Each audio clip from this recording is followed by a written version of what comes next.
Ian and James from SS8000 Cars, and we're in the GT3. And this is to give really first, like I did with the Panamera, this is to give first impressions. We're still only on 288 miles. It's good in a way because really one of James's first proper runs in the car, so interested to know what he thinks from the suspension and noise of the engine perspective. We're still limited to 4,500 revs maybe, so it's not going to be a really fast time trial here. The suspension is as hard as Harry's M3. Is it? Yeah. It does feel that way, but actually. Not quite as uncomfortable. I guess we are in the firm setting, but we're not in the racetrack setting, which is to harden the dampers. I did the Panamera, took that for a run yesterday evening. The thing about the Panamera that utterly astonished me, it has two positions for the dampers. So you have, when you go into Sport, it pushes it onto damper 1 firm position, and then when you go into Sport Plus, it pushes onto damper 2. And in the Panamera, especially with the weight of the e-hybrid, it's a little bit loose even on the first setting, even on the Sport setting. It doesn't really, it's not firm enough to keep the body roll in complete check. So if there's something coming the other way and you're on a two-way road, you have to make adjustment, you can feel the weight of the car, okay, especially if you're slightly going around a corner. Whereas you put it in the damper setting 2 and it really tightened the car up. But this car doesn't feel, to be truthful, this car doesn't feel sloppy in the first place, does it? No. Feels really, and the nice thing I like about it is you can feel the integrity of the engineering, because the car is just so together. And here we go.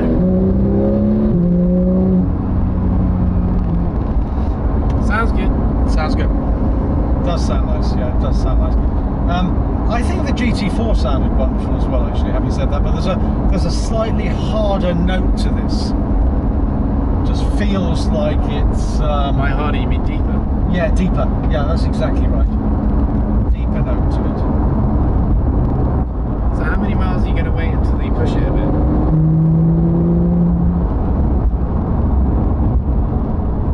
I got 600 before I push it beyond 5.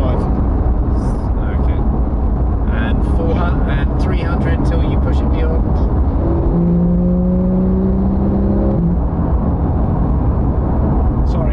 I said 300 before you push it on, because there's only no miles. Do you never guess what Porsche recommend? What? 2,200. Do they? Yeah, they do. That's mad. 1,000, James. 1,000 miles and I'll start. How do you find out the 2,200? It's in the pamphlet. Oh, it is, okay. That's crazy. And it doesn't suggest that you can open it up gently during that time. It just says all GT engines need to be looked after. You know what, I swear the GT4 was more roomy than this. No, I don't think so. I think the GT4 was more claustrophobic, actually. I don't know. That was my biggest criticism. I don't know what to do with my right hand. It feels like it should be on the gear stick. Yeah, well, unfortunately, take it off the move. On a nice smooth surface, actually, this generates a lot less noise than the McLaren. Oh, well, that doesn't surprise me at all. And less than the GT4, in my opinion, but I'm not utterly positive. I've been listening to Tim Burton Schmee video on the first 10,000 kilometers in his GT3, and he prefers the GTR, the AMG GTR, to the GT3 for everyday use. Oh, really? Yeah, because does it have more adjustable suspension? I don't know the answer to that question, but you see, the GTR was primarily developed for the road with track use, and the GT3 is primarily developed, I think, for the track with road use. I think that's the difference between the two. Wasn't the GT3 RS built for the track with road use, and this was kind of the in-betweener? So it was kind of built for both. It didn't really have like a, I'm designed for this, I'm designed to do both, with no preference on which one. God, it changes gear quickly, doesn't it? The gearbox is absolutely epic. See, I think this is absolutely perfect. I think it's perfect for all uses, so the track and road conditions. Now, if I was going to London, more than likely I'd take the Panamera, but I think you could take this to London. What kind of road conditions? These are road conditions, we're driving on the road. Yeah, but I mean, what kind of journeys? Any journey. Any journey. I would never want to drive to France in this. Well, why not? Because I'm going to drive to France. Because it's and back, in fact. Well, you're driving, it's very bouncy. I can imagine trying to read a book or like watch a movie and be like, You're not meant to be watching a movie in the side. What, for an 8-hour journey? No. This is not a movie car. You want to watch a movie, you sit in the Panamera in the rear. Okay, so you think the suspension's a bit hard and you think there's a bit of road noise. And this isn't even in the stiff setting. No.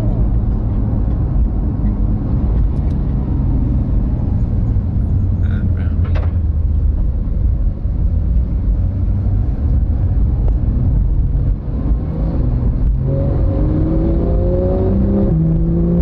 Makes a beautiful noise though, doesn't it? Yeah, that was just chilled.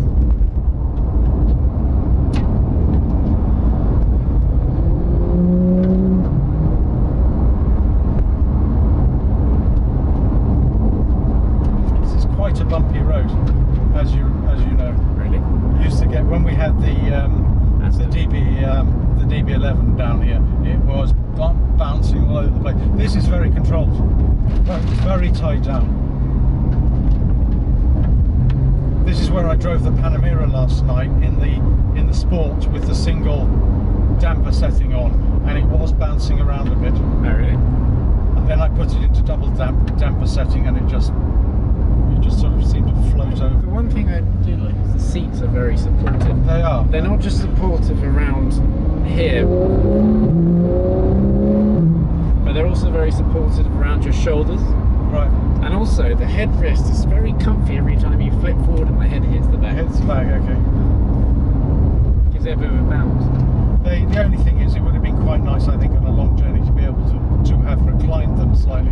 Because originally, when I got these seats, they said they folded, and I just misinterpreted that to think it meant that they folded backwards as well as forwards. Yeah. What they do is they fold forwards. And one of the things that Tim was saying again was he's got the roll cage in the back, and because he's got the fixed seats, so they don't move at all. Yeah. It's very difficult to get luggage in the back, even although you've got lots of room. Yeah. So these are actually, because I haven't got a roll cage, which sort of reflects the predominant use that I'm going to use the car for. Because I don't have a roll cage, and because the seats fold, it'll be quite pleasant. Lots of space in the rear. Yeah. Well, JWW was saying that the thing about the roll cage is that it holds his bags in a position where he's driving quickly. Yeah, but the trouble is, you've still got to push those bags through the roll cage, haven't you? Yeah. I think it's easier not to have a roll cage, but I take his point. Is the RS suspension harder than this? It's meant to be based upon the suspension system on the GT2 RS. So yeah, I suspect it is. Yeah. This is a good road for testing out what it's like actually. Without, obviously we can't use too many revs, but it's really bumpy. So but it feels like it's sticking. It sticks, alright, yeah. There's no movement in it at all. It is not letting anything go. We won't really know until you let all of those 8,000 revs out. Yeah, although I'm not sure that necessarily this is the road to let all the 8,000, 9,000. Oh, 9,000? Well, peak power is actually produced at 8,250. So that's the point where you should change. Really? But from a noise viewpoint, it's redlined at 9,000. Yeah, but just because it produces peak power at 8,200 doesn't mean you need to change that. No, you don't need to change, but that's the point where you get your maximum power. So really, no, because that means, see, once you change that, you're going to go down what, like 3,000 revs. So you're actually further. So if you change gear, you'll be further away from the maximum point of power than you would be if you kept going. Oh, we've done 300, James. Woohoo! So now you can do 7,000 revs. Now I can do 5,000 revs. No, 5.5. 4.5 with an occasional trip to 5,000 revs is what I think is reasonable. Okay. Cool.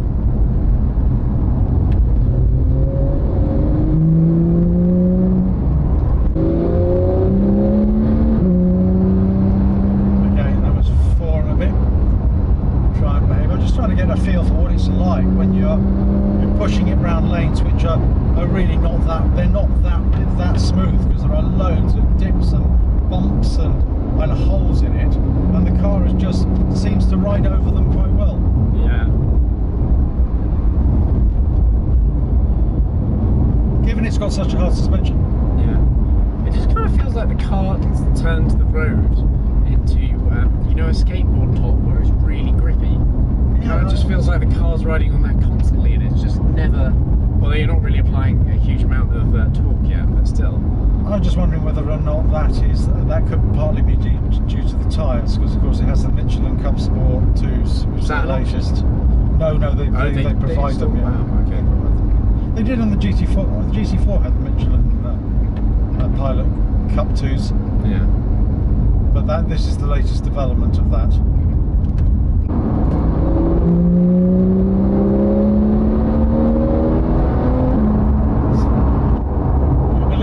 Spend your time in this going, now if I'm really careful I can make the electric range to get me home.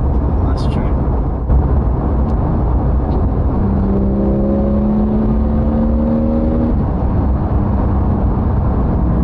You know what, the back of those are like doggy pooch areas where the dog could just sit. That's brilliant. How has no one thought of this? Porsche should be selling that as a selling point.